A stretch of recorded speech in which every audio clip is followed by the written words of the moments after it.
Seruput kopi dulu, Lur. Kita bahas pelan tapi dalam. Karena pertemuan Menhan Aries Jeffrey Shamsuddin dengan Duta Besar Inggris ini kelihatannya adem, tapi isinya strategis dan panjang ekornya.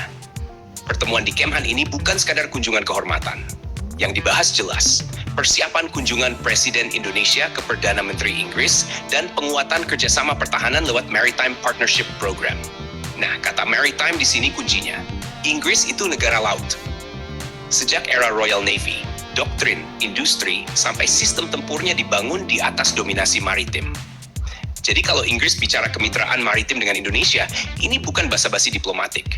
Ini soal jalur laut, choke point, dan pengaruh kawasan Indo-Pasifik. Indonesia ada di posisi strategis. Selat Malaka, Selat Sunda, Selat Lombok. Jalur vital perdagangan dunia. Buat Inggris, menjaga stabilitas jalur ini artinya menjaga kepentingan globalnya sendiri. Jadi, kerjasama maritim dengan Indonesia itu investasi geopolitik jangka panjang. Sekarang kita tarik ke konteks pertahanan. Kerjasama yang disebutkan mencakup dialog kebijakan, peningkatan kapasitas sumber daya, dan pengembangan industri pertahanan berkelanjutan. Ini bahasa halus dari transfer pengetahuan, interoperability, dan peluang industri. Dialog kebijakan artinya Inggris ingin duduk sejajar dalam perumusan cara pandang keamanan kawasan. Ini bukan cuma latihan, tapi penyamaan persepsi soal ancaman. Dari konflik laut, gray zone warfare, sampai keamanan jalur logistik energi. Peningkatan kapasitas sumber daya, ini biasanya menyentuh pelatihan perwira, pendidikan militer, manajemen pertahanan, sampai doktrin operasi gabungan. Inggris kuat di Naval Command, Submarine Warfare Doctrine, dan Maritime ISR. Kalau ini ditransfer ke TNI, dampaknya besar. Sekarang bagian paling menarik, kerjasama industri pertahanan.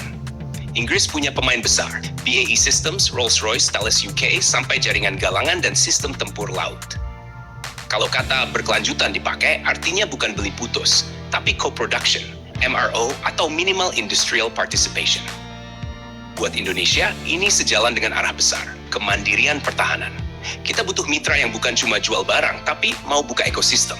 Inggris punya pengalaman kerjasama industri di banyak negara, termasuk di Asia dan Timur Tengah. Kalau kita lihat ke laut, potensi kerjasamanya luas. Dari sistem manajemen tempur kapal, sensor maritim, sonar, radar, sampai propulsion system. Bahkan ke area UAV maritim dan integrasi data laut. Jangan lupa, Inggris juga serius masuk Indo-Pasifik. Mereka kirim Carrier Strike Group, aktif di ASEAN, dan rutin latihan dengan negara kawasan. Indonesia adalah jangkar regional yang tidak bisa diabaikan. Makanya pertemuan ini juga relevan dengan dinamika kawasan. Saat Laut Cina Selatan panas dan kompetisi kekuatan besar makin nyata, Indonesia memainkan peran penyeimbang. Inggris ingin berada di sisi Indonesia, bukan di luar permainan. Menhan menyampaikan apresiasi atas peran aktif Inggris. Ini sinyal politik. Indonesia membuka pintu, tapi tetap dalam kerangka kemitraan setara. Bukan aliansi, bukan blok, tapi kerjasama berbasis kepentingan. Kalau nanti kunjungan Presiden ke PM Inggris terrealisasi, biasanya akan ada outcome konkret. Bisa MOU lanjutan, framework kerjasama baru, atau proyek spesifik di sektor maritim dan pertahanan. Yang jelas, ini bukan pertemuan kosong, ini fondasi. Fondasi untuk posisi Indonesia di arsitektur keamanan kawasan, dan fondasi untuk modernisasi TNI berbasis laut. Kesimpulannya, Lur, pertemuan ini menunjukkan satu hal. Indonesia makin dipandang sebagai pemain utama, bukan objek. Dan Inggris tahu, kalau mau bicara stabilitas Indo-Pasifik, jalurnya harus lewat Jakarta. Jadi bukan soal foto, bukan soal basa-basi. Ini langkah kecil yang mengarah ke peta besar. Jangan lupa, subscribe, like, dan komen di bawah sambil ngopi.